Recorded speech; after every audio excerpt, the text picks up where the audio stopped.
He slammed his badge down on the CEO's desk so hard the glass cracked.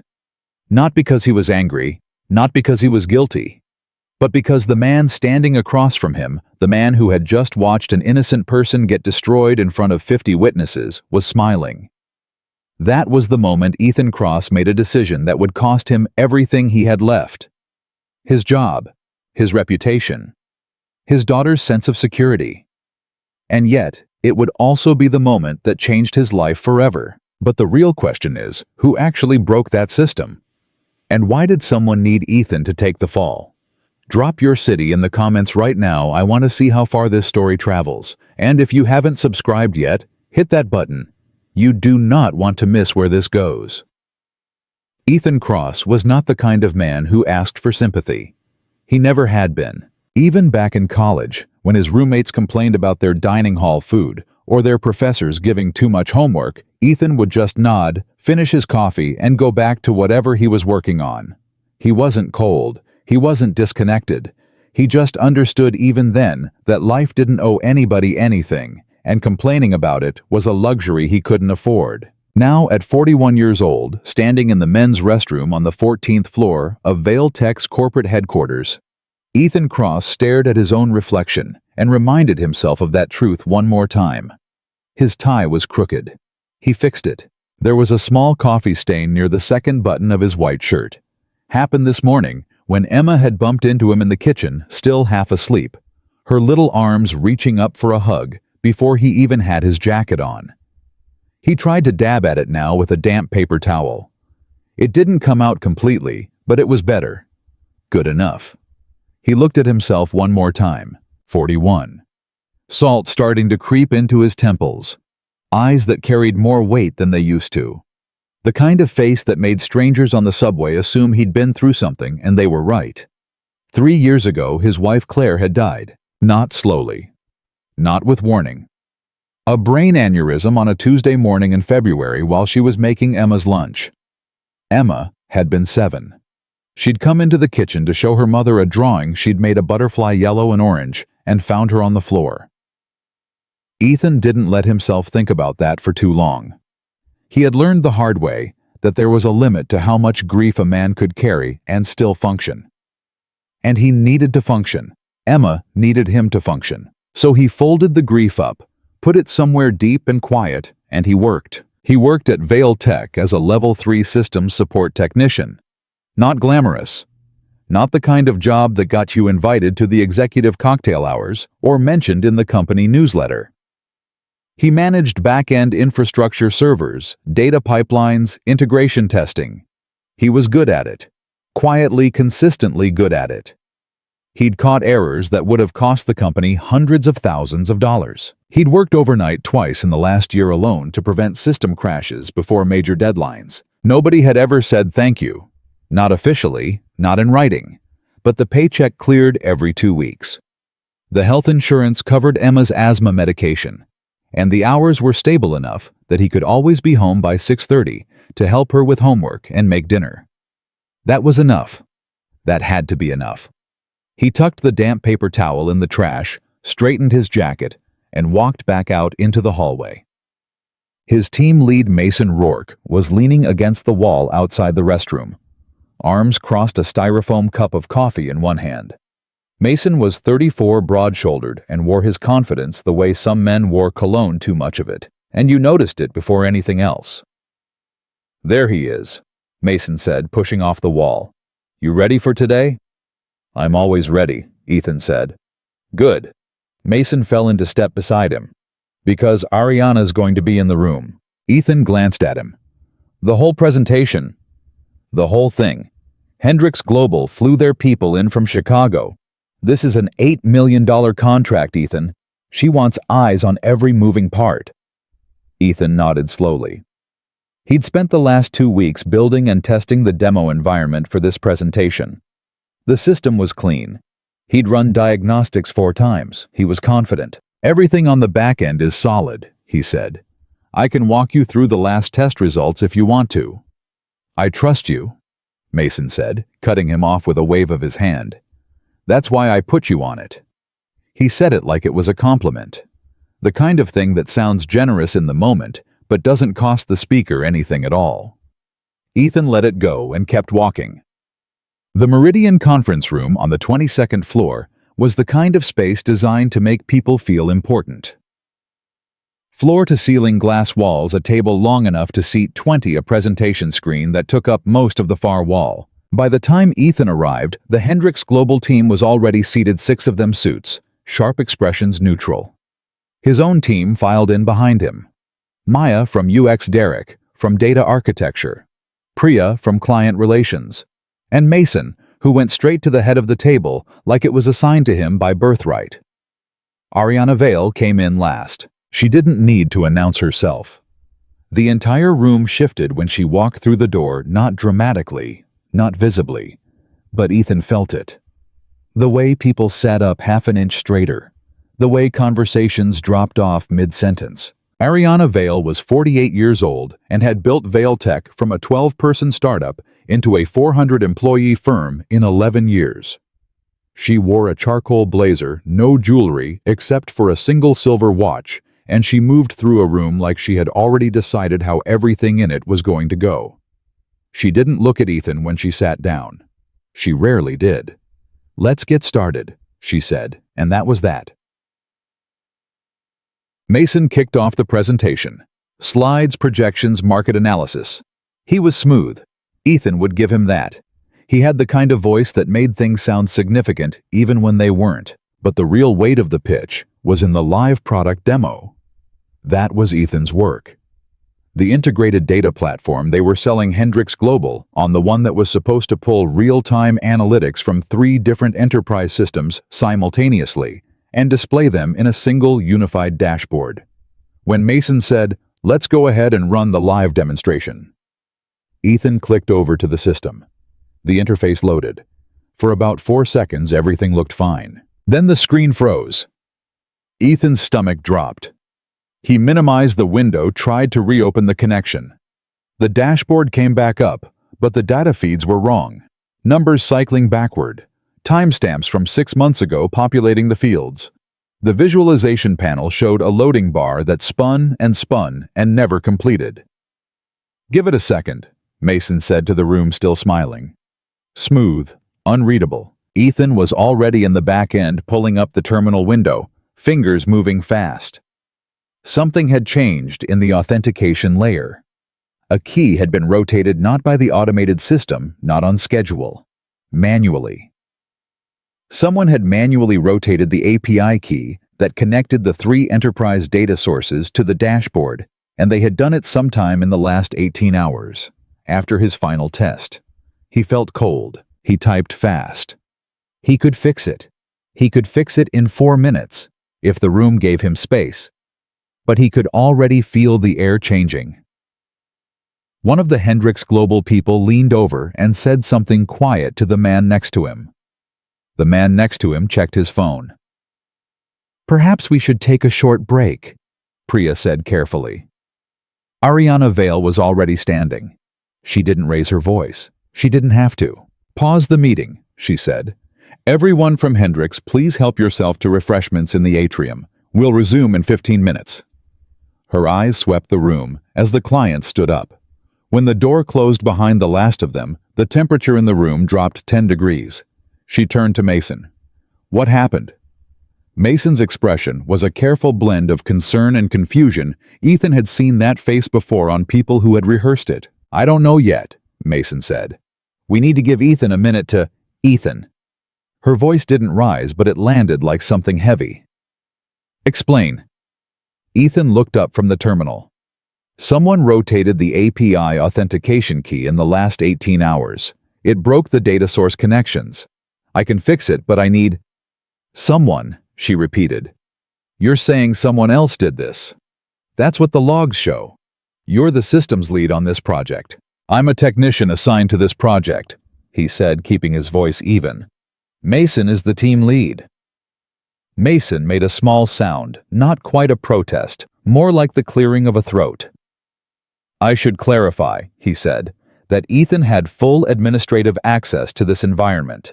We trusted him to maintain it." Ethan looked at Mason, and for one sharp, clear moment, He understood exactly what was happening. The rotating key.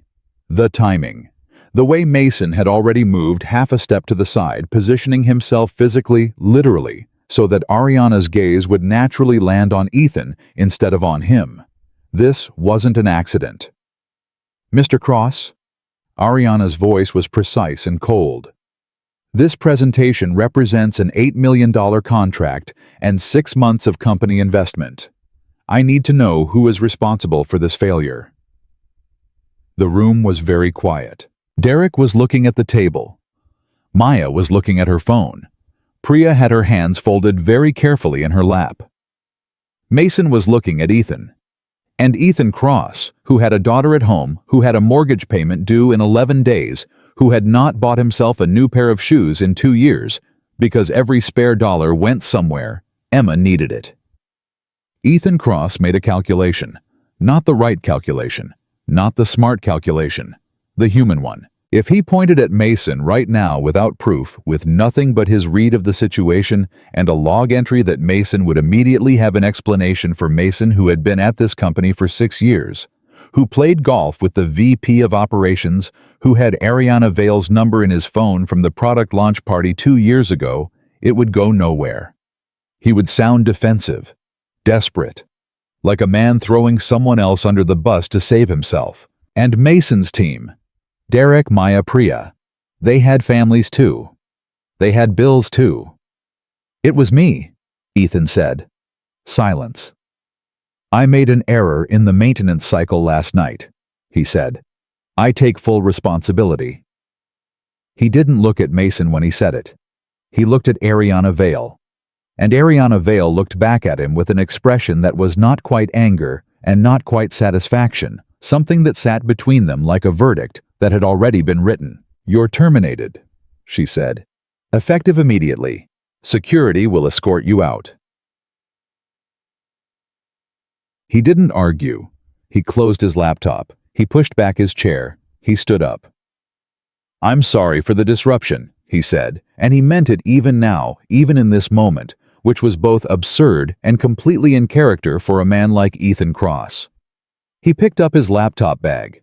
He didn't look at his colleagues. He walked to the door, opened it, and walked out into the hallway. 2 minutes later, a security guard named Phil, who Ethan had spoken to almost every morning for 2 years, who knew his coffee order, and sometimes saved him a chocolate croissant from the executive catering cart, Phil met him at the elevator. Phil didn't say anything. He just looked at the floor. Neither of them spoke on the way down. He sat in his car in the parking garage for 23 minutes. He didn't cry. He thought about it. He felt the edge of it pressing against the inside of his chest, that particular tight breathlessness that preceded tears in a man who had taught himself not to have them. But he held it there on the edge and breathed until it passed. Then he thought about Emma. She was in school right now, 4th grade. She had a spelling test today. She'd been nervous about it at breakfast, chewing her lower lip the way she did when she was worried, and he'd sat with her for 10 extra minutes, going through the words one more time. Necessary. Accomplish. Privilege. She didn't know what a privilege it was to have a father who would sacrifice his job before he let someone else's family fall apart. She would, maybe. Someday. He started the car and drove. He went home. He changed out of his work clothes. He sat at the kitchen table with a cup of coffee and a legal pad, and he started writing. Not a resignation letter, not a complaint. Evidence. He wrote down everything he remembered about the last 72 hours, the timestamps on his final system check, the version number of the last configuration file he'd saved, and when he'd saved it, the window of time between 11 p.m. Tuesday and 7 a.m. Wednesday, during which the API key had been rotated. The fact that his own credentials would show no activity in that window because he had been home, because he was always home by 6:30, because he had a daughter with a bedtime and homework and a spelling test to study for. He wrote it all down. Then he opened his laptop and he started pulling what logs he could still access through the company's client-side systems, the ones that synced to his device and hadn't yet been revoked when they escorted him out. Standard offboarding usually took 24 to 48 hours to fully propagate through the system. He had a window. He worked for 3 hours. What he found in those 3 hours was not what he expected. The API key rotation had been initiated from a device registered to Mason Rourke's workstation. That was the first thing. The second thing, and this was the thing that made Ethan sit back in his chair and stare at the ceiling for a full minute before he touched the keyboard again, was a series of outbound data transfers that had nothing to do with the presentation or the Hendrix Global account. They were small, disguised as routine backup syncs, but they were going to an external endpoint that Ethan didn't recognize, a server address that didn't belong to any vendor in Vailtech's registered partner list. Ethan Cross was a systems technician. He had spent 17 years in back-end infrastructure, and what he was looking at in the clean white light of his kitchen with a cold cup of coffee beside him and his daughter's spelling words still on the legal pad next to his laptop. What he was looking at looked exactly like a data exfiltration operation. Someone had been selling Vailtech's intellectual property, and they had arranged today's failure not because Ethan was convenient to blame, but because the presentation's failure would trigger a system audit, and a system audit would expose the transfers. Unless someone had already been named as the responsible party. Unless the narrative was already in place. Unless there was already a fired, disgraced technician to point to when the auditors came looking. Ethan's hands were completely still on the keyboard. He understood now, all of it, the whole shape of it. He looked at his phone. He thought about calling Ariana Vale's office. Then he thought about how it would go. "Hello, this is the man you fired this morning. I know you think I destroyed your $8 million deal, but I actually have evidence that your trusted team leader is selling company secrets." He put the phone back down. He needed more. He needed it airtight.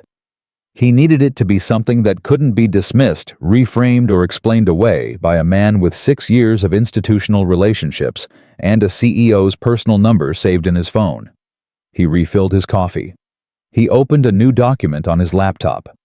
And Ethan Cross, a man with no job, no allies, and 11 days until his mortgage was due, began to build his case. 3 floors away in a corner office, Mason Rourke was on the phone. "It worked," he said, voice low, door closed. "They fired him this morning. He took the whole thing." A pause. "I know," Mason said. "I didn't expect that either, but it's better this way. Cleaner." Another pause. "Give me 2 weeks. I'll have everything packaged and ready for transfer by the 15th. He leaned back in his chair and looked at the ceiling. "No, he won't be a problem. He's gone." He ended the call. He set his phone face down on his desk and looked out the window at the city below. He had been very good at this for a very long time. At reading people. At knowing who would bend and who would break. At finding the one person in a room who cared enough about others to fall on a sword without being asked. He had read Ethan Cross correctly. What he had not calculated, what Mason Rourke, in all his careful practiced precision, had completely failed to account for, was what happens to a man who has already lost everything he cannot replace. A man like that has nothing left to be afraid of. And a man with nothing left to be afraid of is the most dangerous thing in the world. The next morning, Ethan Cross woke up at 5:45. He made coffee. He packed Emma's lunch. He kissed her goodbye at the door and watched her walk to the corner where the school bus picked her up. Then he sat back down at his kitchen table, opened his laptop, and kept building. By the 3rd day, Ethan had stopped sleeping in anything longer than 2-hour stretches. Not because he was panicking, not because he was falling apart, but because every time he closed his eyes, a new variable surfaced, a timestamp he hadn't cross-referenced, a log entry. He hadn't fully traced a connection between 2 data points that he'd filed away in the back of his mind and needed to pull forward before it slipped. His brain had shifted into a different gear, one he hadn't used in a long time, and it didn't want to downshift. Emma noticed on the second morning. She was eating cereal at the kitchen table, still in her pajamas, watching him move between the coffee maker and his laptop with the kind of quiet, careful attention that children develop when they've learned that the adults around them sometimes carry things they don't explain. "Dad," she said. Yeah, baby. Did something happen at work? He looked at her. She was 10 years old and had her mother's eyes that particular shade of dark brown that caught the light differently, depending on the angle, that always made him feel like he was being seen more completely than he was prepared for. I'm taking a little break from work, he said. It's fine. She looked at him for a moment longer than was comfortable. You're on your laptop at 6 in the morning. I like being productive. You have circles under your eyes. That's called wisdom, Emma. It comes with age. She didn't smile. She just picked up her spoon and stirred her cereal slowly. Okay, she said, and her voice was gentle in a way that hurt more than if she'd pushed back. He sat down across from her. I'll explain everything when I have it figured out, he said. That's a promise. She looked up at him. Is it the kind of thing that's going to make you sad for a long time? The question hit him somewhere behind the sternum. He held it there for a second before he answered. No, he said. I think it's the kind of thing that's going to make us better. She nodded slowly, like she was filing that away for later review. Then she went back to her cereal, and he went back to his laptop, and neither of them spoke again until the school bus came. He called his friend Ray on day 3. Ray Okonkwo had been his closest friend since their early 20s, when they'd worked together at a small IT firm in Baltimore that no longer existed. Ray had moved into cybersecurity consulting about 8 years ago and had built a solid independent practice. He wasn't rich, but he was sharp, and more importantly, he was the kind of man who answered his phone at any hour and didn't ask unnecessary questions before he'd heard the full story. Ethan laid it all out. Everything. The presentation, the firing, the API key rotation, the outbound data transfers, the external server endpoint. He talked for almost 20 minutes straight while Ray stayed quiet on the other end. When Ethan finished, Ray said, "Send me what you have." "I need you to be careful with this," Ethan said. "I don't want to create a trail that—" "Ethan," Ray's voice was firm. "Send me what you have. I know what I'm doing." He sent it. 4 hours later, Ray called back. "Okay," Ray said. His voice had a different quality now, tighter, more deliberate. "The external endpoint you flagged. It's registered to a Shell LLC in Delaware, less than a year old. No web presence, no legitimate business activity." "Okay," Ethan said. "The transfers are small but consistent, going back 11 months. Whoever set this up knew how to make it look like routine backup traffic. But the packet structure is wrong for standard backup protocols. It's bundled differently. Someone who wasn't looking specifically for it would scroll right past it. But someone who was looking for it would find exactly what you found." A pause. "Ethan, do you understand what you're sitting on?" "I think so. This isn't just about you getting your job back. If what these logs suggest is accurate, someone has been systematically exfiltrating proprietary data from Vailtech for close to a year. That's not a workplace grievance. That's corporate espionage. That's potentially a federal matter." The kitchen was very quiet. "I know," Ethan said. "So what are you going to do with it?" He leaned back in his chair and stared at the ceiling. The water stain in the corner that he kept meaning to repair. The overhead light that flickered slightly when the refrigerator kicked on. The small specific textures of a life lived in the margins of someone else's bigger story. "I'm going to finish building the case," he said. "And then I'm going to take it to Ariana Vale directly." Ray was quiet for a moment. "She fired you." "I know. In front of your whole team." "I know. And you think she's going to—" "Ray." Ethan stopped him. "I don't think anything. I have evidence. Either it's strong enough to speak for itself, or it isn't. That's the only thing I can control right now." Another pause. Then Ray said quietly, "You're a better man than I am." "No," Ethan said. "I'm just a man who needs this to be over." He spent 2 more days organizing everything into a format that couldn't be dismissed as the scattered output of a bitter former employee. He structured it like a technical report, time-stamped log excerpts, annotated screenshots, a clear chronological account of the API key rotation and who had initiated it. He included the outbound transfer data with Ray's analysis appended. He kept his own name out of the narrative as much as possible, letting the records speak without the emotional weight of his personal stake coloring the read. When he was done, he printed it. 41 pages. He read it through once, cover to cover, like a stranger reading it for the first time. Looking for holes. Looking for places where it could be reframed or explained away. He found 2 weak points and spent another 6 hours shoring them up. Then he called Vale Tech's main line and asked for Ariana Vale's executive assistant. The assistant, a young woman named Christine, who had always been professionally pleasant to him in the way that executive assistants are pleasant to people who have no power over their calendar, paused at the sound of his name. "Mr. Cross," she said carefully. "Ms. Vale is not available to—" "I understand she's not expecting me," Ethan said. "I need you to give her a message. Tell her that the system failure last Thursday was not accidental and that the person responsible is still inside the building. Tell her I have documentation, 41 pages, and tell her that if she doesn't want that documentation to go somewhere else first, she should give me 20 minutes. A very long pause. "Please hold," Christine said. He was on hold for 11 minutes. He counted. Then Christine came back, and her voice was different, less practiced, more careful. "Ms. Vale can see you tomorrow morning, 8 o'clock. "I'll be there," he said. He hung up and sat very still for a moment. Then he put his hands flat on the table and let out a long, slow breath. It wasn't relief. Not yet. Relief was for later when there was something to be relieved about. This was just the quiet acknowledgement of a door that had opened 1 inch in a wall that had been solid 3 seconds before. That was enough for tonight.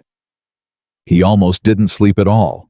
Not because of the case, but because of what came after it. The version of tomorrow where Ariana Vale looked at his 41 pages and decided it was easier to close ranks, protect the institution, dismiss the fired employee with a severance threat and a security escort. That version existed. He knew it existed. And he had to walk into her office anyway. At 5:30 in the morning, he got up, made coffee, and sat at the kitchen table in the dark. He thought about Claire.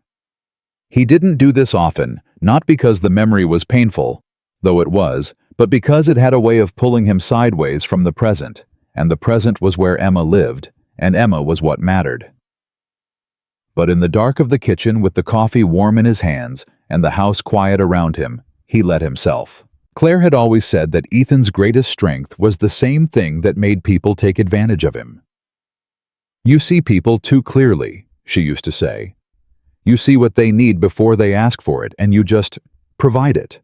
And most of the time, people don't even notice you doing it." She had said it like it was something she loved and mourned at the same time. Like she already knew it would cost him. She had been right as usual. But she had also said something else once during a rough patch in their early years when he'd been passed over for a promotion at his old job and had come home quiet and closed, in the way he got when something was wrong and he hadn't yet decided how to carry it. She had sat across from him at a table not very different from this one, and she had said, "You're not the kind of man who loses, Ethan. You're just the kind of man who takes longer to win." He had not thought about those words in years. He thought about them now. He finished his coffee. He got dressed.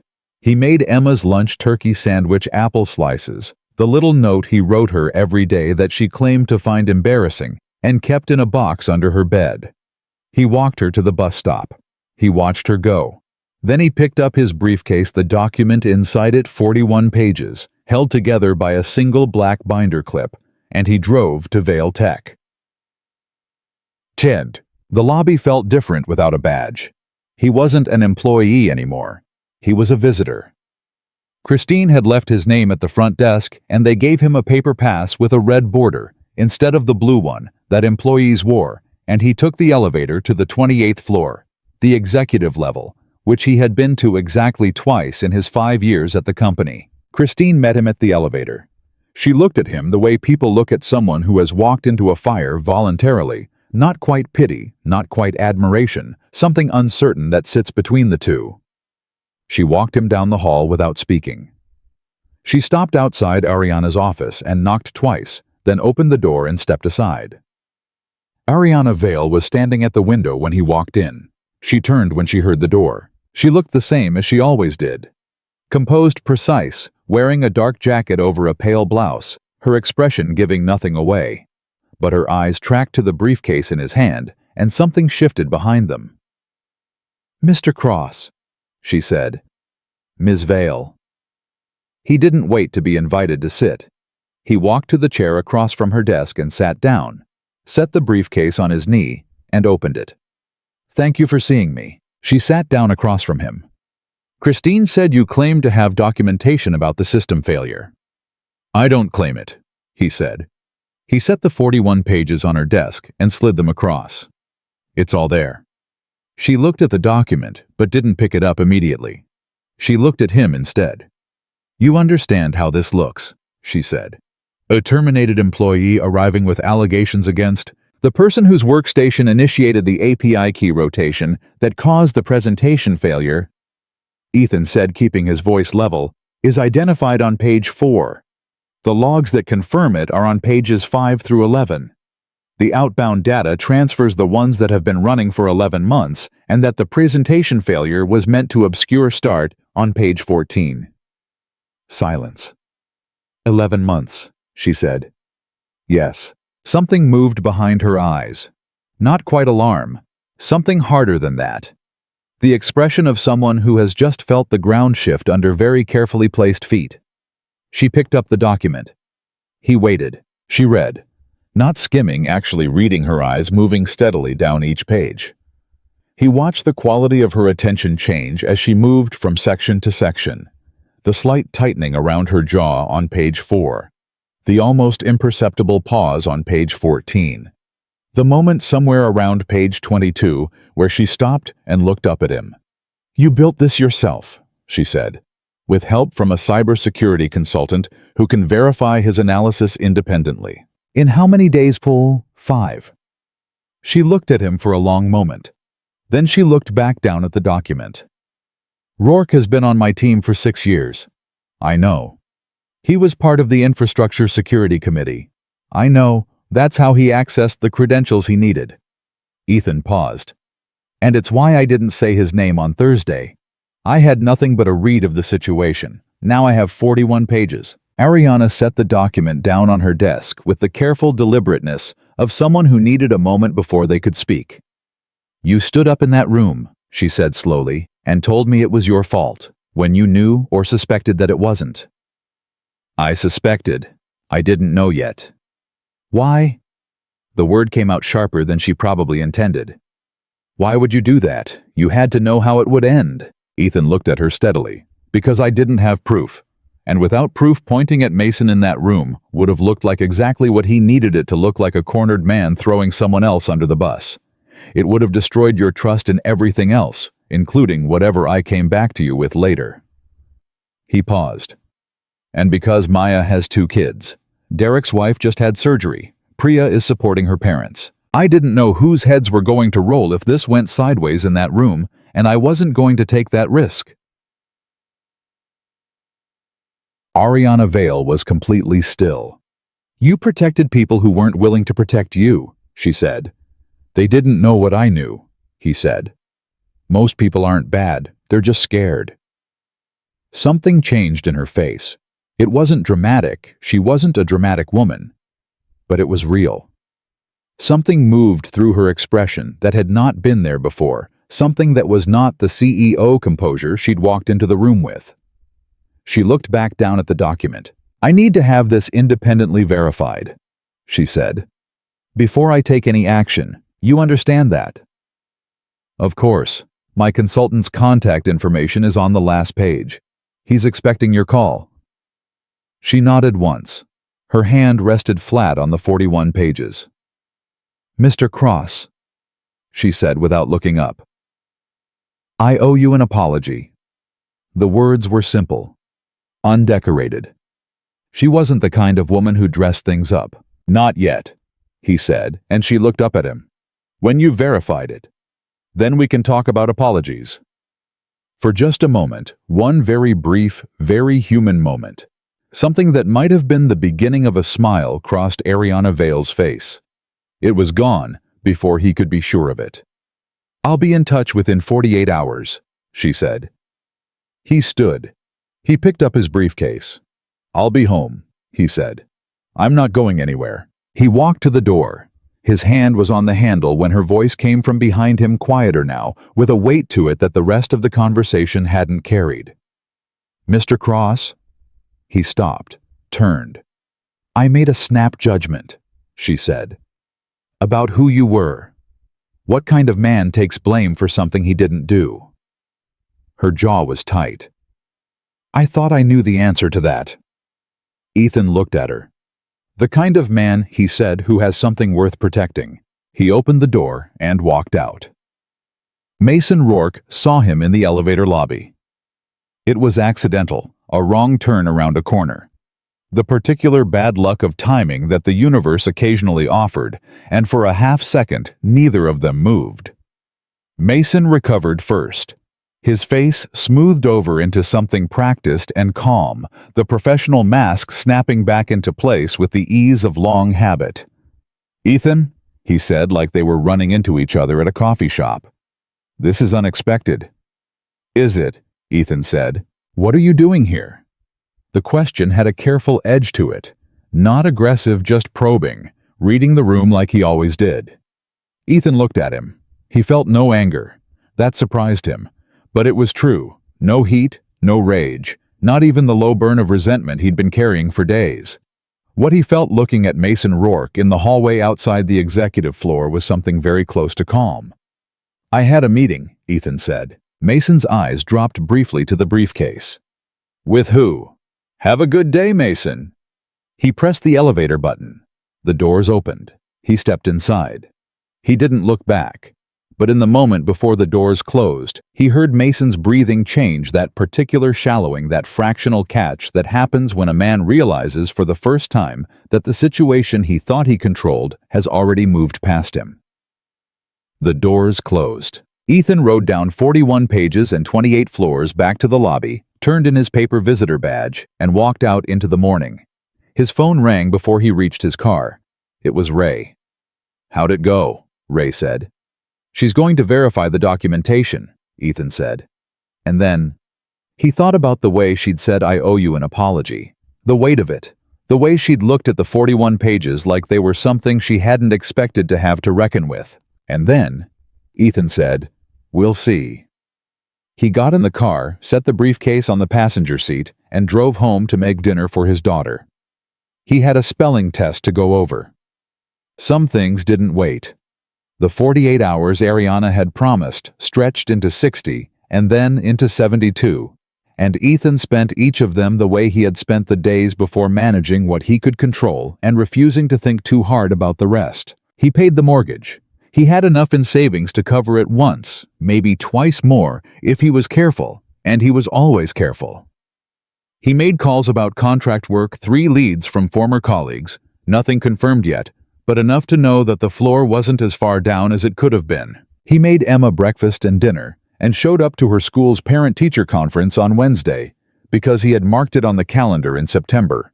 And some things you did not move regardless of what else was happening in your life. Emma's teacher, a compact woman in her 50s named Mrs. Aldridge, had the kind of eyes that made you feel like she was a few sentences ahead of the conversation at all times. She told him Emma was doing well in reading and math, that she was quiet but thoughtful, that she had written a short essay the previous week about her father, that Mrs. Aldridge had almost submitted for the district writing contest before realizing she should ask permission first. "What did it say?" Ethan asked. Mrs. Aldridge smiled in a way that suggested she was choosing her words carefully. "She wrote that her father is the kind of man who fixes things without ever asking for credit. She compared him to the pipes in the walls of a house." She paused. "She said most people don't think about the pipes until something goes wrong, but the pipes are why everything works." Ethan sat with that for a moment. "She's 10, he said. "She's remarkable," Mrs. Aldridge said simply. He drove home and sat in the driveway for a while before going inside. Ariana called on the morning of the 4th day. Not through Christine. Directly from her personal cell, which Ethan had never had and which appeared on his screen as an unfamiliar number. He almost didn't answer. "It's Ariana Vale," she said when he picked up. He sat up straighter without meaning to.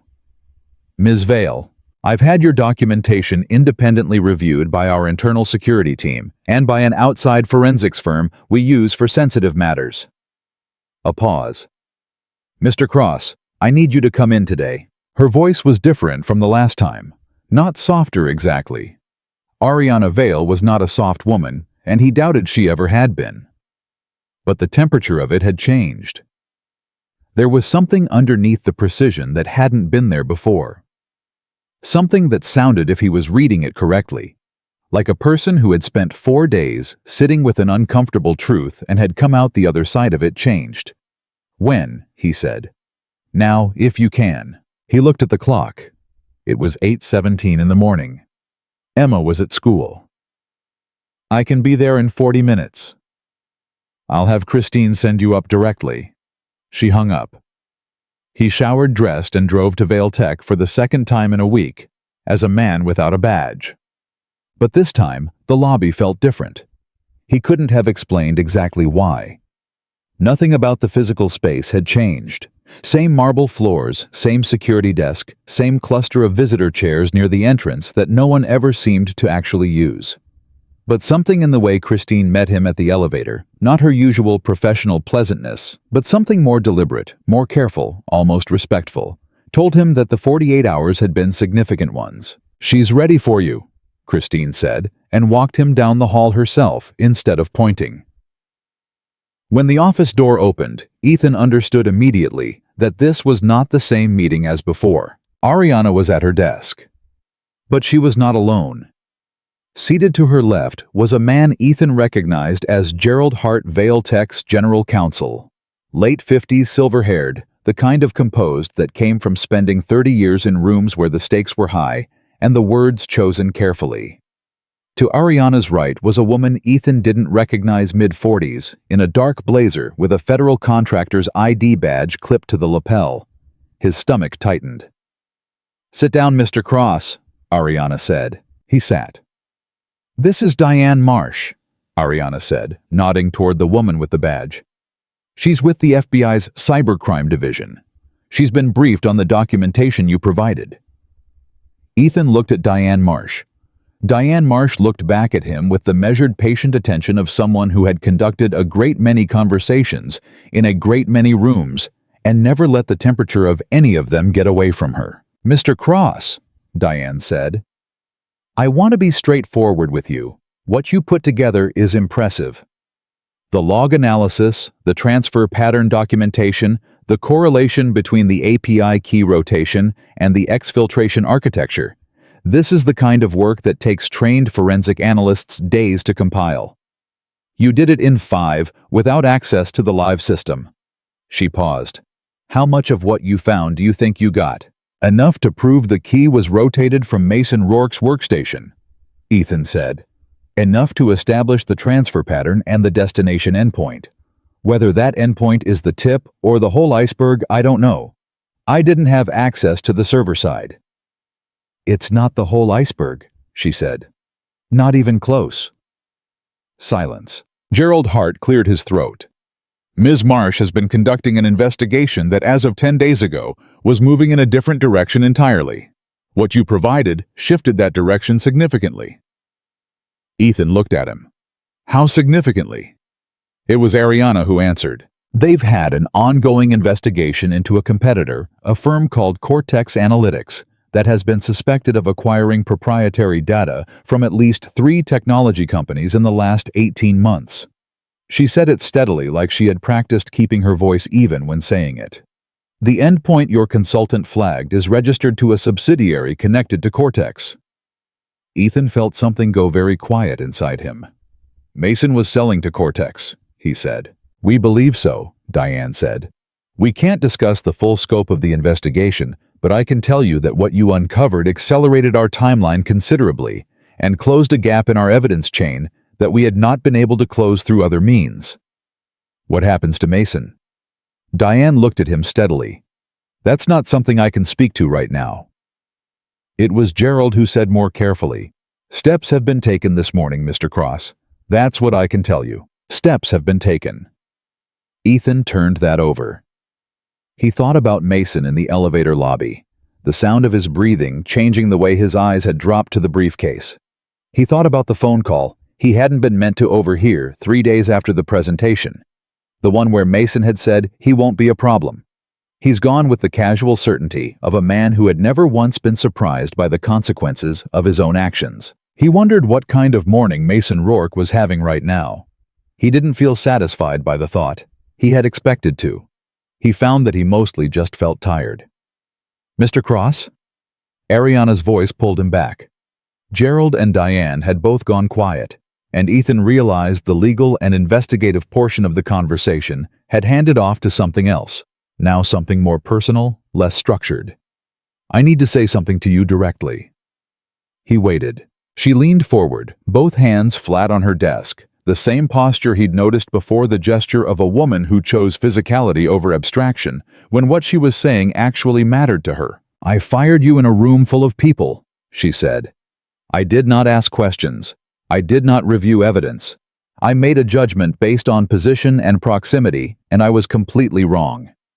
She said it without softening it or dressing it up. "And you had already figured out in that room what had actually happened, or at least that something was wrong, and you protected your colleagues anyway and said nothing because you knew you didn't have proof yet." She paused. "I have been running this company for 11 years. I have sat across from a very large number of people in very difficult situations. And I cannot think of a single instance where I have been more wrong about someone than I was about you last Thursday." The room was very still. Ethan looked at her. He thought about the parking garage, the 23 minutes, the tightness behind his sternum that he'd held at the edge before it became something he couldn't take back. He thought about the legal pad, and the cold coffee, and the 5 days of the worst kind of work a man can do, the kind where every hour of effort might be for nothing. "Thank you for saying that," he said. "It's not enough," she said. "I know it's not enough, but it's where I have to start." Gerald shifted slightly in his chair.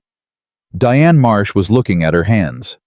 Ethan got the sense that both of them had been present for some internal version of this conversation already and had been asked to stay in the room for the official one. "What I'd like to do," Ariana continued, "is discuss what comes next, for you specifically. But I want to be clear first, nothing that follows is contingent on your cooperation with the investigation. That stands on its own. This conversation is about what this company owes you, which is considerable." "You don't have to," he started. "Ethan." It was the first time she had used his first name. It stopped him. "Let me finish." He stopped. "You can say no to everything I'm about to say. That's your right. But I'm going to say it." She straightened slightly. "I want to offer you your position back, not your previous position. A senior position, Director of Systems Infrastructure, reporting directly to my CTO. Salary 3 times your previous rate with full benefits, equity stake, and a signing bonus that accounts for the time you've been out." Ethan was quiet. "I want to do it publicly," she said. "An all-company announcement. I want the people who watched you walk out of that conference room to know what actually happened and who you actually are." He looked at her for a long moment. "Why?" he said. Not challenging, genuinely asking. She considered the question seriously, the way she seemed to consider most things. "Because this company spent 5 years benefiting from your work without recognizing it. Because a man who protects people he has no obligation to protect at cost to himself is exactly the kind of person this company should be built around. And instead, we used him to file tickets and fix server errors at midnight." She paused. "And because I've been the CEO of this company for 11 years, and I've learned the hard way that the people I can actually trust are the rarest thing in any organization, and I just fired one of them." Silence. Ethan looked at his hands in his lap. He thought about a lot of things very quickly. The mortgage. Emma's asthma medication. Mrs. Aldridge's voice. She said most people don't think about the pipes until something goes wrong. But the pipes are why everything works. He thought about Claire. You're not the kind of man who loses. You're just the kind of man who takes longer to win. He looked up. I have one condition, he said. Ariana waited. My team, Maya Derek Priya. Whatever fallout came their way from last Thursday, I want that addressed. I want it on record that they had nothing to do with the system failure and nothing to do with what Mason was running. Ariana held his gaze. Already done, she said. That was the first thing I handled this morning. He nodded once. Then yes, he said, I accept. He was almost at the elevator when he heard footsteps behind him, quick, purposeful, and turned to find Ariana in the hallway. She had her arms crossed, not in a closed-off way, but in the way of a person who needed something to do with their hands. One more thing, she said. He waited. I pulled your employee file last night, she said. All 5 years, performance reviews, incident reports, commendations. She paused. You caught a data pipeline error in 2021 that would have cost us $400,000 in client penalties. The record shows it was flagged as a routine maintenance catch and closed. No commendation, no bonus, no acknowledgement at the director level. He shrugged. It was routine. It was $400,000, Ethan. It was my job. She looked at him, and there it was again, that same expression from the first meeting, the one that moved through her face and was gone before he could name it precisely. How long, she said, have you been doing things that mattered and accepting that no one would notice? The question sat between them. He didn't answer it right away. Since my wife died, he said finally. It's just what I do. I take care of things. That's who I am. She nodded slowly, like she was putting something into place in her understanding of him. Well, she said, starting Monday, someone will notice. She turned and walked back down the hall. He stood there for a moment. Then he pressed the elevator button, rode down alone, and walked through the lobby in the particular way of a man whose back is a little straighter than it was an hour ago, even though nothing in his face has changed. He called Ray from the parking lot. It's done, he said. Ray was quiet for 2 full seconds. Then, define done. The FBI was in the room. They've been investigating the same network. What I had closed a gap in their chain. Ethan leaned against his car. Mason's finished. And you? She offered me the director position. A longer pause. Ethan? I know.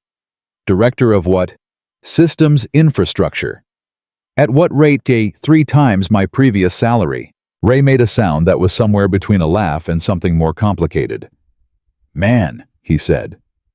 I swear you are the only person I have ever known who falls into a fire and comes out with the arsonist's job. Ethan almost laughed. It surprised him, the laugh, the ease of it, the way it moved through him clean and uncomplicated after a week of everything being complicated. I didn't take it for the title, he said. I know you didn't. That's the whole point. Ray's voice was warm now, the kind of warm that only happened with people who had known each other long enough. That warmth didn't need decoration. Go home, see your kid. You've earned a night off. I'm making spaghetti, Ethan said. Classic. She picked it. Of course she did. A beat. Ethan, I'm serious. I'm proud of you. Ethan opened his car door and stood there in the late morning light for a moment. I didn't do anything that remarkable, he said. I just documented what was there. You documented it alone, Ray said, after they threw you out because you believed the truth was worth it even when you had no guarantee anyone would listen. A pause. That's remarkable. Let somebody tell you so. Ethan got in the car. He drove home. He took out the ground beef he'd been defrosting since last night, boiled the water, started the sauce. He set the table. He wrote the day's date at the top of a clean page in his legal pad, and then sat looking at it without writing anything else, because for the first time in a week, there was nothing left to build. Just dinner. Just waiting for the bus. Just the sound of small footsteps on the front porch and the door swinging open and his daughter's voice filling the house, the way only a child's voice can, with the complete absence of any awareness that the world had been difficult, because for her, the world had been school and a spelling test and lunch, and her father was home, and dinner smelled good and everything was fine. "Dad," Emma said, dropping her backpack in the hallway and sliding in her socks into the kitchen. "Is that spaghetti?" "It is." She climbed onto the counter stool. She looked at him. Really looked at him the way she had that first morning when she'd noticed the circles under his eyes. Something in his face must have been different now, because she tilted her head and said, "You look better." "I feel better," he said. "Did you figure out the thing you needed to figure out?" He stirred the sauce. "Yeah," he said. "I think I did." She nodded satisfied and picked up the little folded paper he'd left with her lunch that morning and smoothed it open. He watched her read it, the short note he wrote every day, the one she claimed to find embarrassing, the one she kept in a box under her bed. She folded it back up carefully and set it by her plate. "Okay," she said. "Tell me when it's ready." 10 minutes, he said. She went to wash her hands. He turned back to the stove. For the first time in 7 days, Ethan Cross stood in his kitchen and did not feel like a man with something to prove. He felt like what he had always actually been, a father making dinner. A man who had done what needed to be done, and a person who was quietly and without fanfare going to be okay. What he didn't know yet was that the story wasn't finished, because 3 floors up in an office building across the city, a man named Mason Rourke was sitting in a conference room between 2 federal agents, and he was beginning to talk. And what Mason was saying was going to change things for more people than just himself, including Ariana Vale.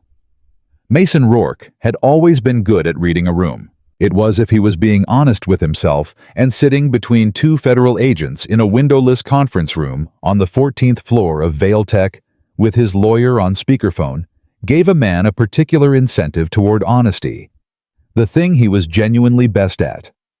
Better than systems architecture. Better than client management. Better even than the careful, patient work of building the kind of institutional trust that let a man move through an organization like water through a pipe, unnoticed, unrestricted, touching everything without anyone thinking to question why. He was good at reading people. He had read Ethan Cross and known with the certainty of long practice that Ethan would take the fall. A man that loyal to people who didn't deserve it was a man who could be used. That was just the truth of it. What Mason had not read correctly was the part that came after. Diane Marsh set a printed document on the table in front of him. He recognized the structure of it immediately, the log analysis, the transfer pattern, the annotated timestamps.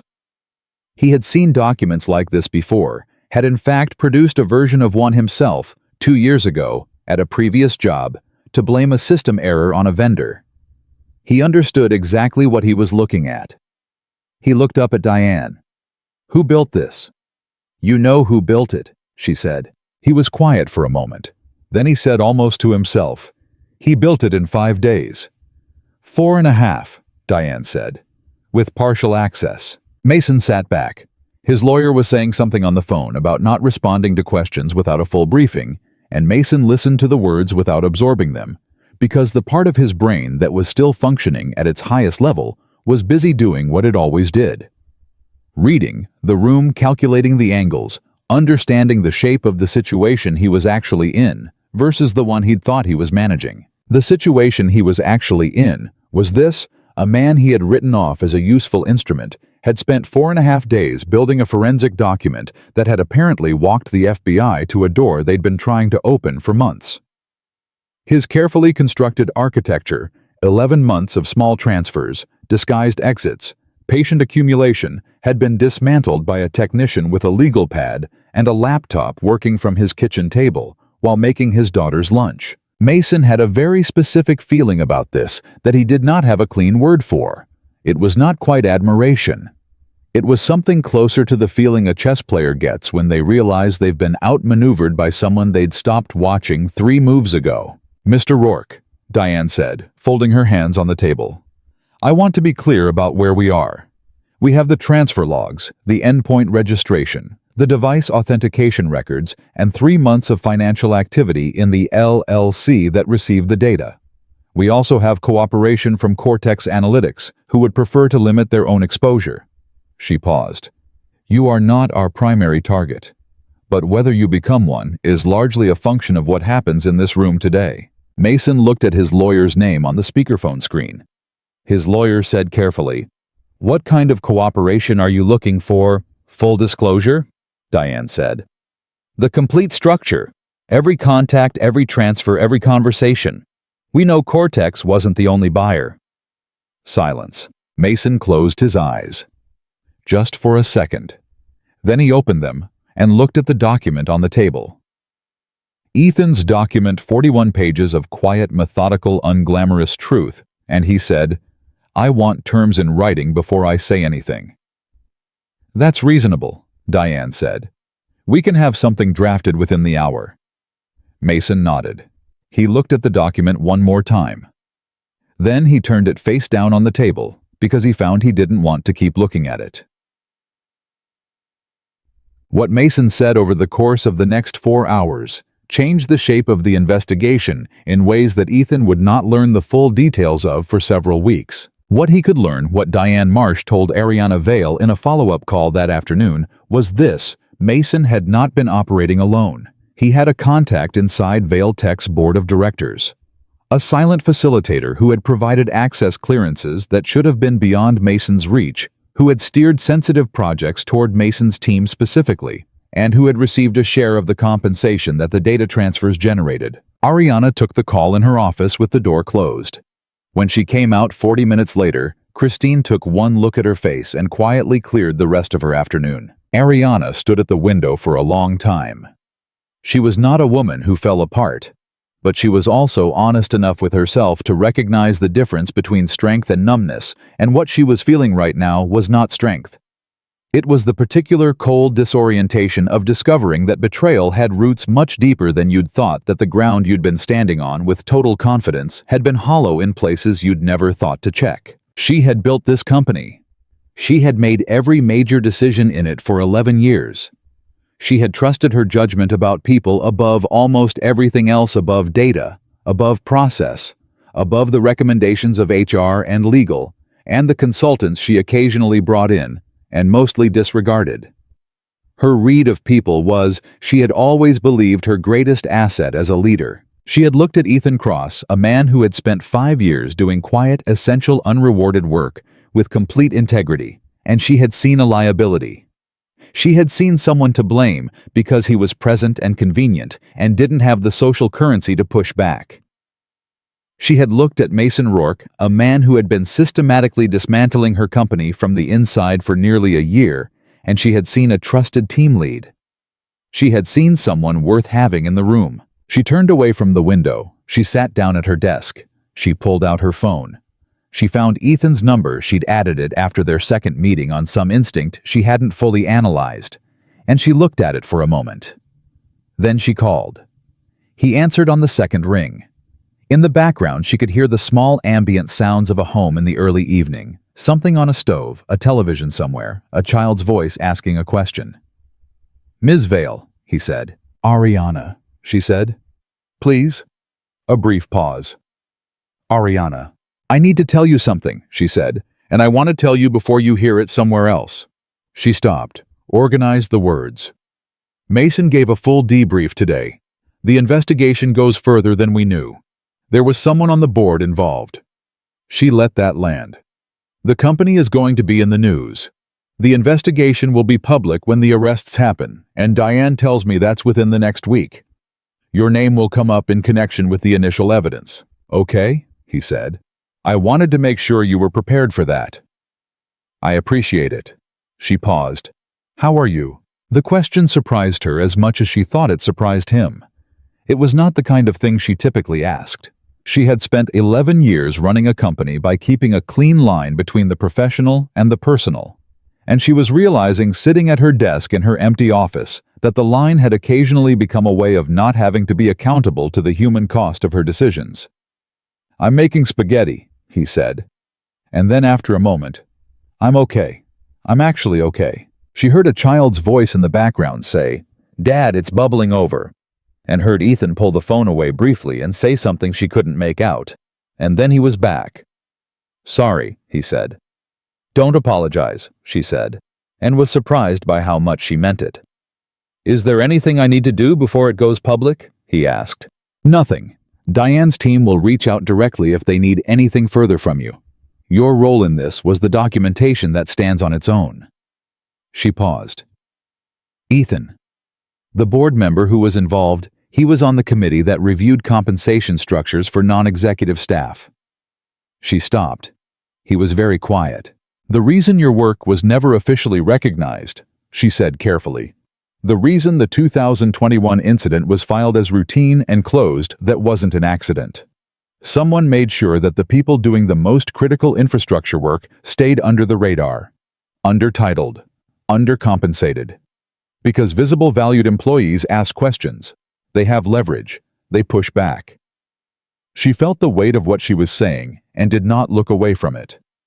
"You were kept small deliberately, Ethan, not by neglect, by design." The silence on his end lasted long enough that she checked the call was still connected. "How long?" he said. "We don't know yet. Diane is still working backward through the board records." Another pause. "Does it change anything?" he said. His voice was level. Not cold, not angry. Just asking. "No," she said. "The offer stands. Everything I said this morning stands." She straightened in her chair. "If anything, it makes me more certain." He was quiet for a moment longer. Then he said, "Okay." Not defeated, not overwhelmed. Just the quiet acceptance of a man who had already processed more unexpected information in 1 week than most people handled in a year and had learned to take each new thing at the pace it required. "Okay," she said. She almost hung up. Then she said, "Your daughter. What grade is she in?" "4th," he said, and she could hear that the question had surprised him. "What's her name?" "Emma." "Is she good?" A pause. Then, with a quality in his voice she hadn't heard before, softer, less careful, the voice of a man speaking about the one thing in his life that was entirely uncomplicated. "She's extraordinary," he said. Ariana sat with that for a moment. "Good," she said. "That's good." She ended the call and sat alone in her office in the company she had built, which had been compromised in ways she was still fully mapping with the particular discomfort of a person who has been forced to update their understanding of themselves at an age when most people have stopped expecting to. She was not accustomed to being wrong about people. She was going to have to get used to it. Tag. The story broke on a Thursday morning, exactly 8 days after the Hendrix Global presentation. 8 days after Ethan Cross had walked out of the Meridian conference room with a security escort and 23 minutes in a parking garage. Ethan read it on his phone at the kitchen table over coffee, while Emma ate breakfast. The headline was careful and corporate, the kind of language that news outlets used when they were still being cautious about specifics. Vail Tech executive arrested in corporate espionage investigation. Board member, under federal scrutiny. The article named Mason. It named the board member, a man named Garrison Cole, who Ethan had seen exactly twice in 5 years, once at a company all hands and once in an elevator. It named Cortex Analytics. It named Diane Marsh's division of the FBI. It did not name Ethan. He read through the whole thing once. Then he put his phone face down on the table. "What's that about?" Emma said. "Work stuff," he said. "Eat your eggs." "You look like you're thinking very hard about something." "I'm always thinking very hard about something." "More than usual," she said with the precision of a child who had been paying close attention to her father's face for 3 years and had developed a fairly accurate calibration system. He looked at her. She had a piece of toast in one hand and was regarding him with the patient waiting expression she got when she'd already decided she was going to find out the answer to something and was just giving him the courtesy of a head start.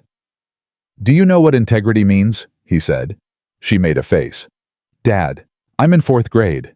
Do you know what it means?" She put the toast down. "It means doing the right thing even when nobody's watching." "Close," he said. "It means doing the right thing especially when there's a cost to it." She considered this. Did you do the right thing? I tried to. Did it cost you?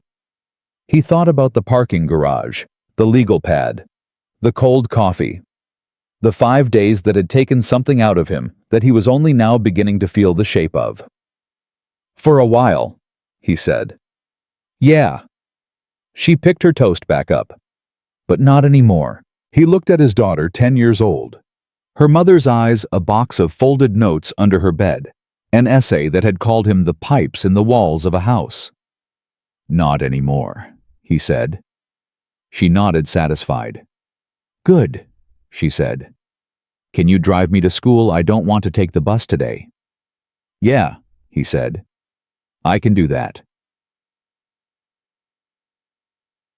His phone started ringing before he got back from the school drop-off. Not Ariana, not Ray. People he hadn't heard from in months, former colleagues, a few from his previous job, one from the company before that. The story had spread faster than he'd expected, and apparently someone somewhere had connected the unnamed systems technician in the background of the FBI report to Ethan Cross, specifically because by 10 o'clock, his LinkedIn had more activity than it had seen in 5 years combined. He ignored most of it. He called Ray, who picked up on the first ring, and said, I see our boy made the news. And Ethan said, I didn't make the news.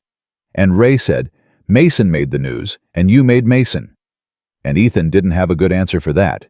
So he just said, How's your Tuesday going? And Ray laughed. The call he didn't ignore came at 11:15.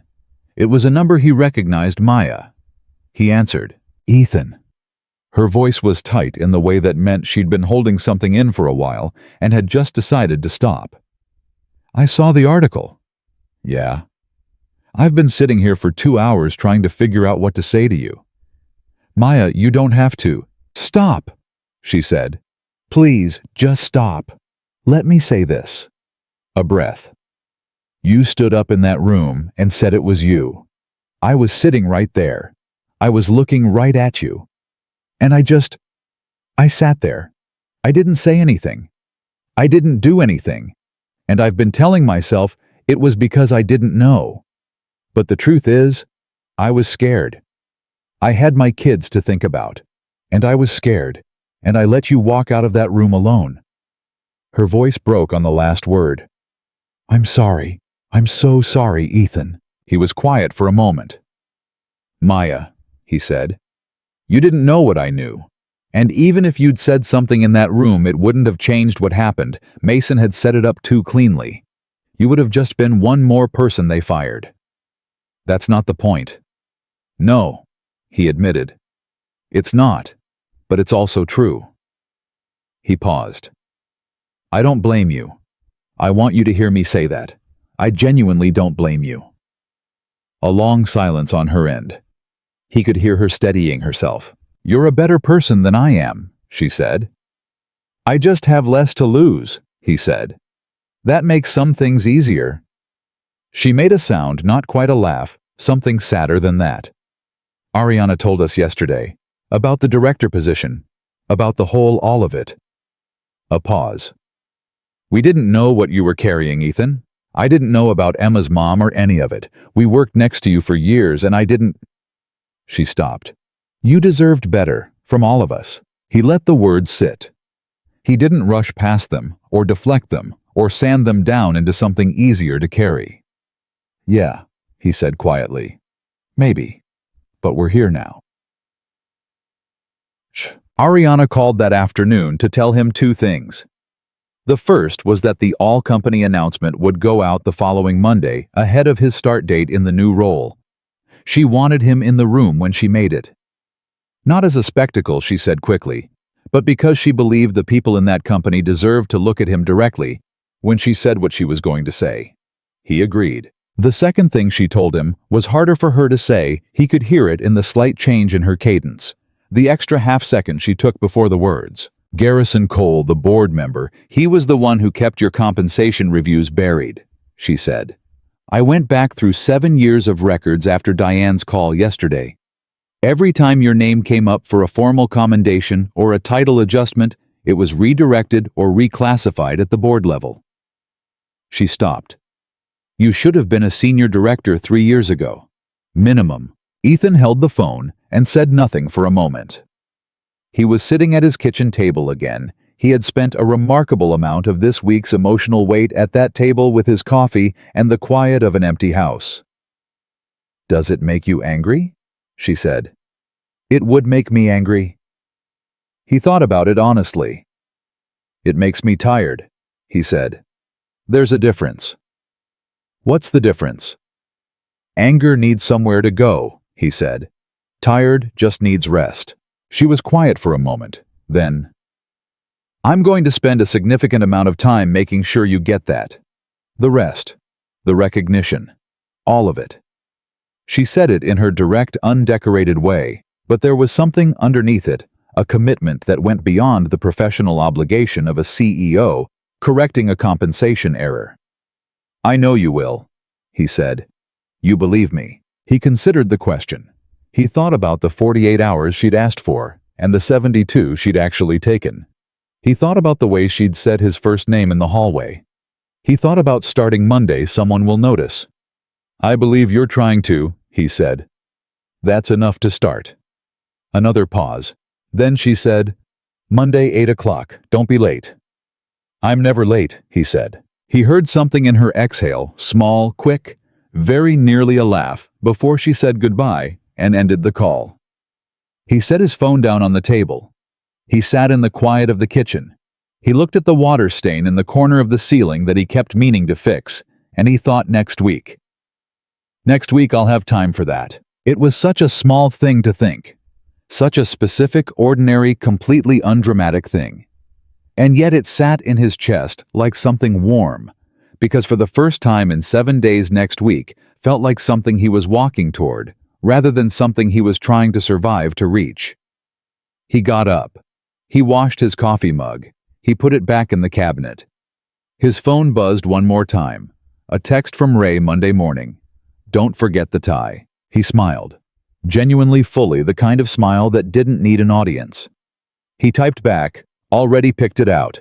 He went to make something for dinner that wasn't spaghetti, because Emma had specifically requested tacos, and a man who had just survived the worst week of his professional life could certainly manage tacos on a Thursday. Outside, the afternoon was moving toward evening, ordinary and unhurried, the way afternoons do when the hardest part is already behind you.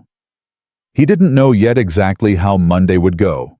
He didn't know what the all-company meeting would feel like standing in a room full of people who had watched him escorted out 8 days ago. He didn't know what it would mean to work alongside Ariana Vale every day, this complicated, precise, unexpectedly honest woman who had been wrong about him in the most damaging way possible and had refused to let that be the end of the story. He didn't know any of that yet. What he knew was this: the taco shells were in the cabinet Emma got out of school at 3:15, and somewhere across the city, a man named Mason Rourke was sitting in a room from which he would not walk out unchanged. The truth had a weight to it. It always did. But tonight, for the first time in a long time, that weight was not his to carry alone. The weekend before Monday moved the way weekends do, when something large is waiting at the end of them. Not slowly, not quickly, but with a particular quality of weight each hour, carrying more than its share. Ethan spent Saturday doing the things he always did on Saturdays. He took Emma to her soccer practice in the morning and stood on the sideline in his jacket with a cup of coffee, watching her chase the ball with the specific focused intensity she brought to anything she decided to care about. He drove her to the library afterward, because she had a book report due the following Friday, and had selected characteristically a book that was 40 pages longer than what her teacher had recommended. He made grilled cheese for lunch. He fixed the leaking kitchen faucet he'd been putting off for 6 weeks, and then, because he was already under the sink and had the tools out, he fixed the slow drain in the bathroom that Emma had mentioned twice and he'd filed away. He fixed the water stain on the kitchen ceiling. It took him 2 hours and a trip to the hardware store, and came out slightly imperfect, visible, if you knew where to look, but solid. Done. Emma inspected it when he was finished, standing in the middle of the kitchen, with her neck tilted back, hands on her hips in the posture she'd unconsciously inherited from Claire. Good, she said with the gravity of a building inspector completing a review. "Thank you," he said. "You should have done it sooner." "Probably." She went back to her book. He cleaned up the drop cloth and put the paint away, and stood in his kitchen, looking at the ceiling. Smooth now, ordinary, unremarkable, and felt something settle in his chest that had been loose for a long time. Sunday night, after Emma was in bed, he sat at the kitchen table and took out the legal pad. Not to build a case, not to document anything. He just held the pen over the paper for a while, and then he wrote 2 words at the top of the page. Claire. Monday. He sat with that for a moment. Then he wrote in the careful, private way of a man who didn't journal, but sometimes needed to put things somewhere outside his own head. "I think you'd find this funny. Not the funny ha-ha kind. The kind where you tilt your head and say, 'Of course that's how it went,' because you always understood the shape of things better than I did. I don't know what Monday looks like yet. I know what I'm walking into, and I know why, and I think I know who I'm becoming on the other side of all of this. I think you already knew. You always did." He looked at what he'd written. Then he put the pen down and folded the page over and didn't read it again. He went to bed at 10:30. He slept for 6 uninterrupted hours, the first time in 10 days. Monday morning arrived without drama, the way important mornings usually do. He was up at 5:45, the same as always. He made coffee. He made Emma's lunch turkey sandwich apple slices. He wrote the note, folded it, tucked it inside the bag next to the apple. He ironed his shirt. He put on the tie he'd told Ray he'd already picked out, dark navy simple, the one Claire had given him for their 6th anniversary, because she said it made him look like the kind of man people listened to, even when he wasn't trying to be heard. He had not worn it since she died. He stood in front of the bathroom mirror and straightened it once, twice, until it was right. He looked at himself, the gray at his temples, the eyes that still carried something heavy, but were carrying it differently. Now the way a man's posture changes when he finally understands that the weight he's been dragging was never meant to be a punishment. Emma appeared in the bathroom doorway in her pajamas, hair loose, still half asleep. "You look different," she said. Good different or bad different? She studied him with her eyes mostly closed. Important different, she decided, and shuffled back to her room to get dressed. He almost called after her to say something, he wasn't sure what. Something about her mother. Something about the tie. Something about how the word important from a 10-year-old's sleepy mouth on a Monday morning could do more for a man than almost anything else in the world. He didn't call after her. He just looked at himself one more time and then went to make her breakfast. He arrived at Vale Tech at 7:48. The lobby was the same as it always was at this hour. The security desk, staffed by the morning crew, the elevators cycling the low, ambient sound of a building coming to life. He walked to the desk, gave his name, and this time they handed him a badge with a blue border. A permanent badge. His name on it, his photo, and below it, a title he'd never worn before: Director Systems Infrastructure. He looked at it for a moment. Then he clipped it on and took the elevator up. Christine met him on 28 and walked him to a conference room he hadn't been in before. Not the Meridian room, not the executive suite, but a mid-sized room on the interior of the floor with a long table and chairs that were actually comfortable and a whiteboard along one full wall that someone had cleaned so recently he could still smell the eraser solution. Ariana was already there. She was standing at the head of the table with a coffee cup in her hand and her jacket on, which meant the all-company meeting was soon. She looked up when he came in, and for a moment neither of them said anything. Just the particular acknowledgement of two people who had been through something difficult together and were on the other side of it, and were still somehow in the same room. "Good morning," she said. "Good morning," he said. "Coffee's there." She nodded at the side table. He poured a cup. He sat down. She sat down across from him, and there was a brief, comfortable silence of the kind that only happens between people who have run out of the need to fill space. "How do you feel?" she said. "Ready," he said. She nodded. "The meeting is at 9. I'm going to speak first. I'd like you to say a few words, not a speech, not a presentation, just whatever you want to say to the people in that room." She paused. Or nothing. That's also an option. I'll follow your lead. I'll say something, he said. She looked at him for a moment. Can I ask you something? Yes. Last Thursday in the parking lot, she said. After you left my office the second time, you saw Mason in the hallway. She had been debriefed by Diane's team and had clearly been thorough in her own reconstruction of the events. He asked you what you were doing there, and you didn't tell him. No, you could have. She set her coffee cup down. You could have told him exactly what was coming, given him time to, I don't know, panic, make a mistake. You had every reason to want him to feel what you felt walking out of that conference room. Ethan considered this honestly. Maybe, he said, but you didn't. No. Why? He turned his coffee cup in his hands. Because it wasn't about him, he said. It was never about him. It was about the truth getting to the right place. What happened to Mason afterward that was between him and the choices he made? I didn't need to be part of it. Ariana was quiet for a moment. That's either remarkable self-control or a genuinely different way of seeing things. Probably both, he said. Claire used to say I processed anger slowly and forgiveness fast. She didn't always mean it as a compliment. It was the first time he'd said Claire's name to Ariana. He hadn't planned to. It came out naturally, the way names do when a person has finally moved from being careful about what they share to simply speaking.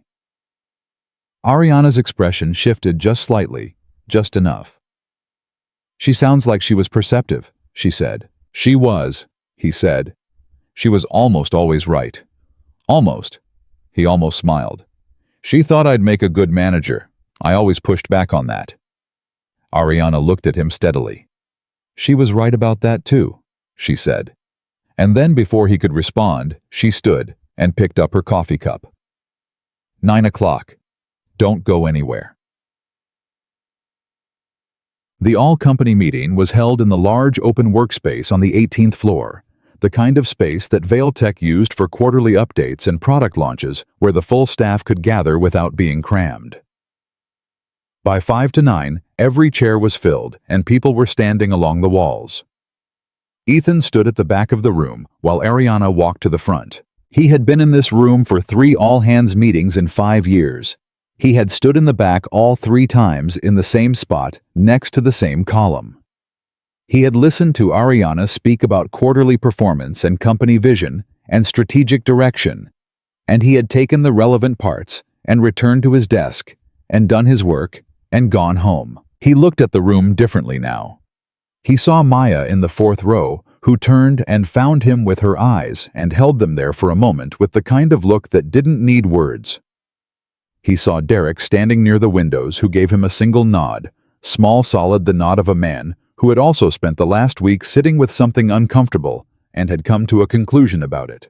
He saw Priya near the front, who didn't look back, but whose shoulders had a particular quality to them that told him she knew he was there. He saw people he'd worked beside for 5 years.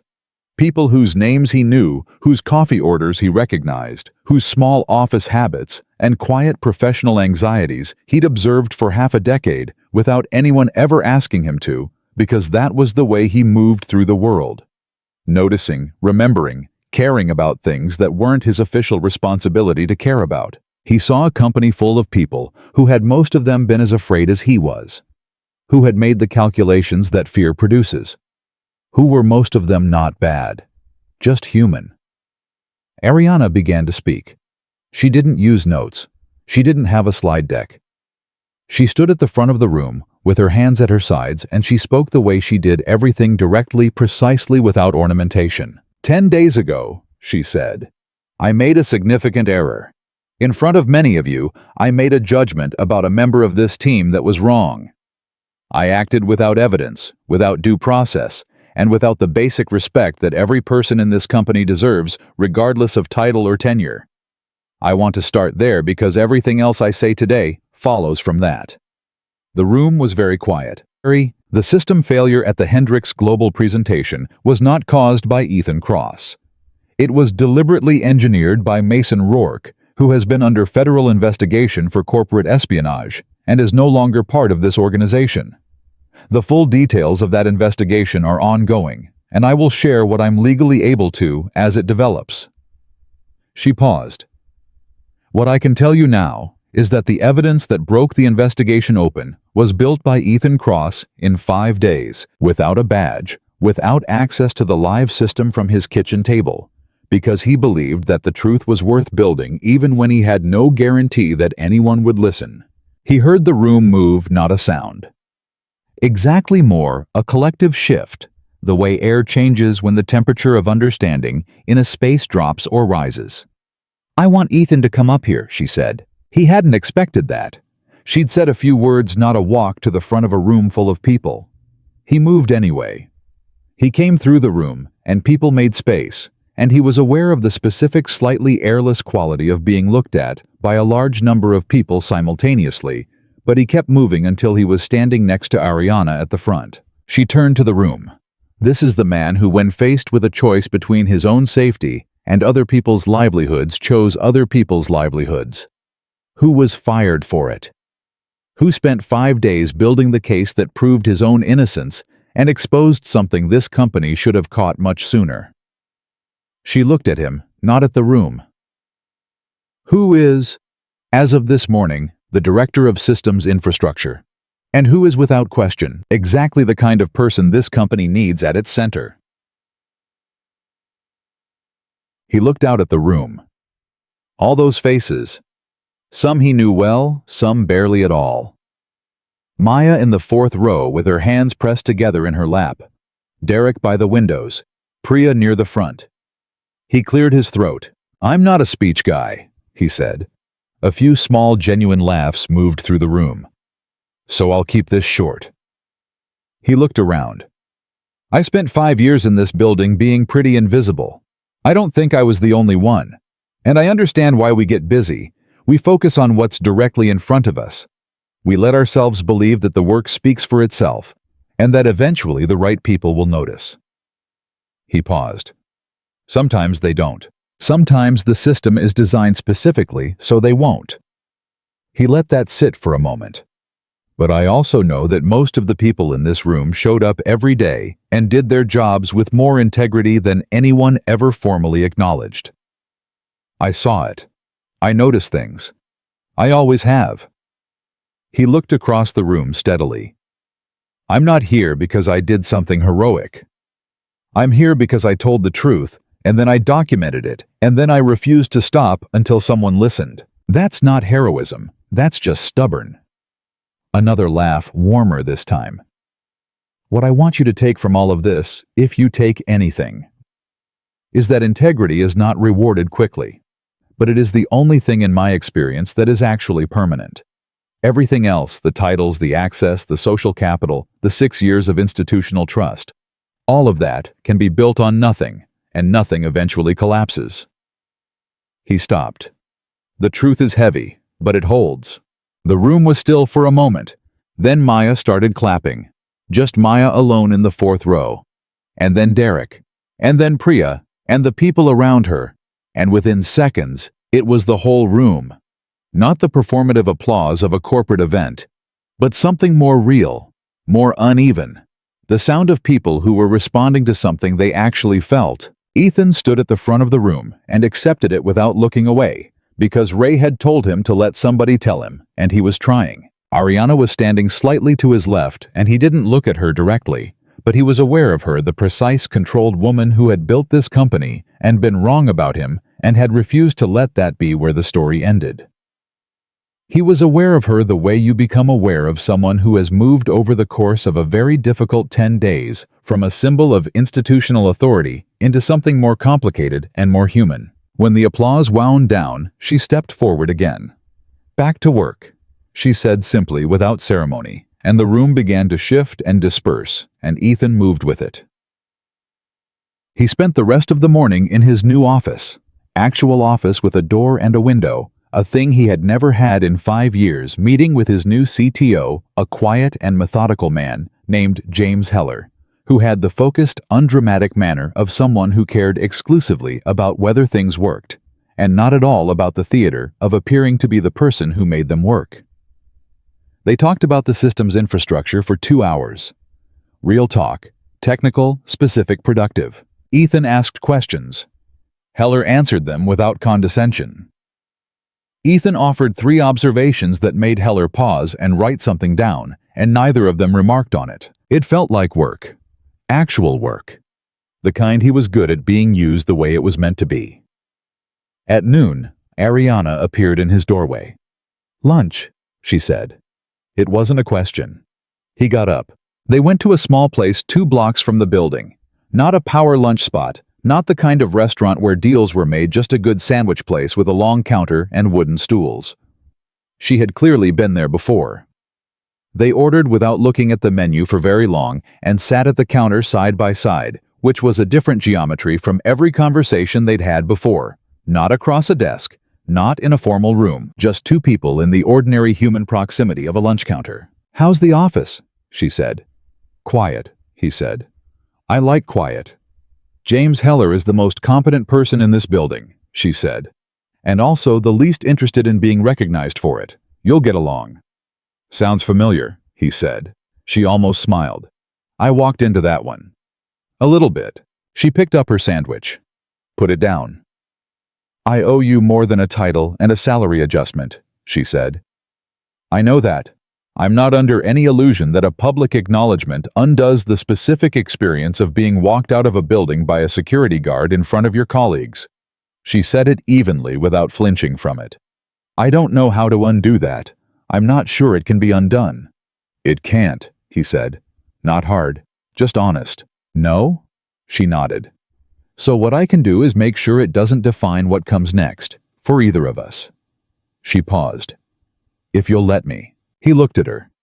This woman who had fired him in under 60 seconds and spent the following 10 days dismantling every assumption she'd held about him. Who had called him before the news broke so he wouldn't be blindsided. Who had asked about Emma's name and whether she was good. Who had walked to a sandwich counter 2 blocks from the building instead of a restaurant where appearances were managed. "You're already doing it," he said. She looked at him for a moment. Then she picked up her sandwich and took a bite and looked straight ahead at the counter, and he did the same, and they ate in the comfortable quiet of 2 people who had run out of the need to perform anything for each other. After a while she said, "She wrote about you. Emma. Her teacher told you." He glanced at her surprised. "How do you know about that?" "I called Mrs. Aldridge," she said without a trace of apology. "I wanted to understand who you were outside this building. I should have done that before I made any decisions about you at all. Better late." She paused. "The pipes in the walls of a house. That's what she wrote." He was quiet. "She's not wrong," Ariana said. "No," he said. "She's usually not. She gets that from someone." He didn't answer that. He didn't need to. They finished lunch and walked back to the building in the pale midday light.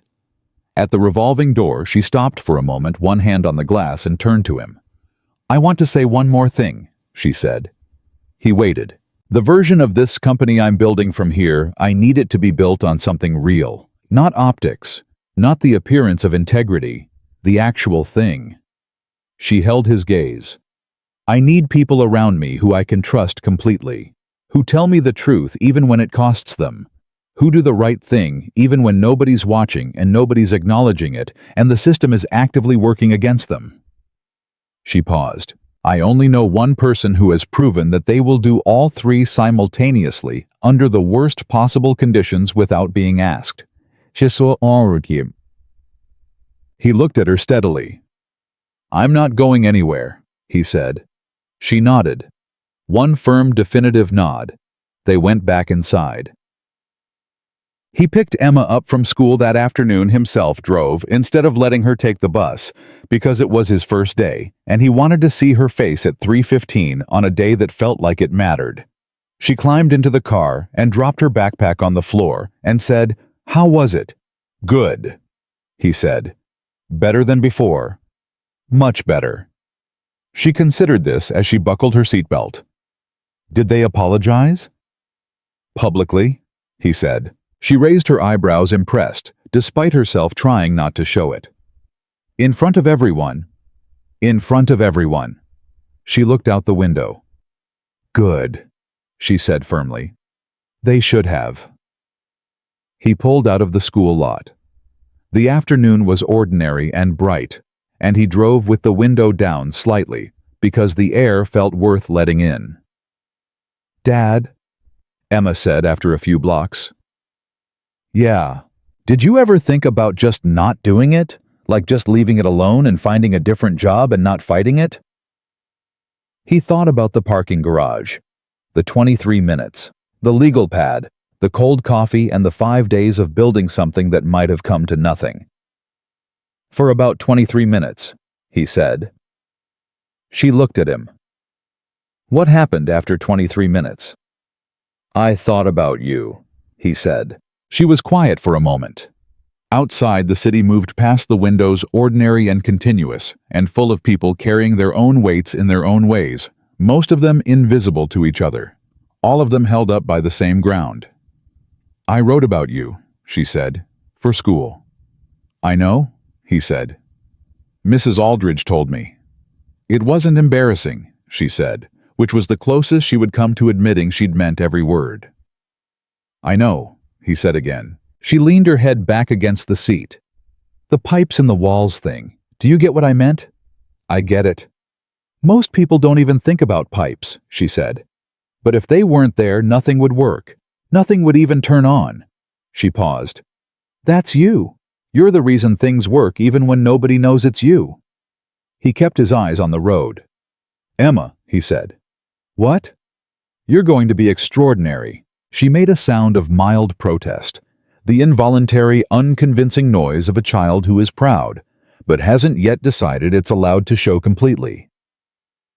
I already am, she said. He laughed. A full laugh, clean and easy, the kind that moved through him without resistance. Yeah, he said. You really are.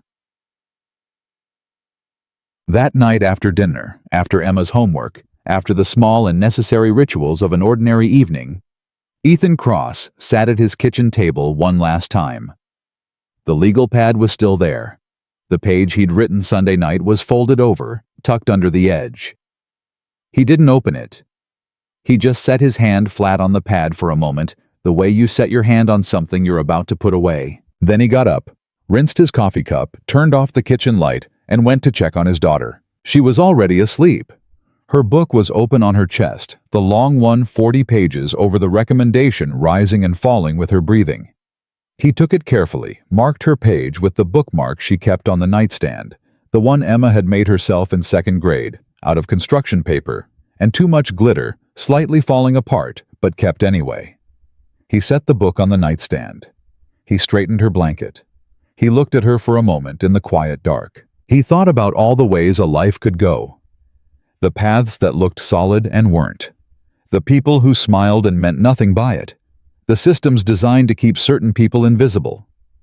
The moments that required everything you had, and the question of whether when those moments came, you would be the kind of person who stood up or the kind who sat still. He thought about Claire saying, "You're not the kind of man who loses. You're just the kind of man who takes longer to win." He thought about his daughter's essay, The Pipes in the Walls. He thought about 41 pages and 23 minutes and a navy tie and a badge with a title he'd earned 3 years before anyone gave it to him. He turned off Emma's lamp and walked quietly out of her room and closed the door behind him. In the hallway in the dark of his own house, Ethan Cross stood completely still for a moment. Not because there was anything left to figure out. Not because there was another problem to solve, or another case to build, or another decision to carry alone through the night. He stood there because it was finally fully and without question over. Not the life, not the work, not the ongoing, unglamorous, irreplaceable labor of being a father and a man of integrity in a world that didn't always make that easy, but the chapter that had started in a parking garage with 23 minutes of grief and a decision to keep going, that was done. He had not collapsed under the weight of what was asked of him. He had not traded his character for his comfort, or his honesty, for his safety, or his care for other people for the far simpler relief of protecting only himself. He had done what the pipes in the walls do. He had held everything up, and now, finally, the house was standing. The water was running. The lights were on, and his daughter was asleep in the next room. He let himself know in the quiet and private way of a man who has never needed anyone to tell him who he is, that it had been enough. That he had been enough. That he always had been. Some men wait their whole lives to be seen. Ethan Cross had simply decided to be worth seeing and trusted against every reason not to that the truth would eventually do the rest. It did.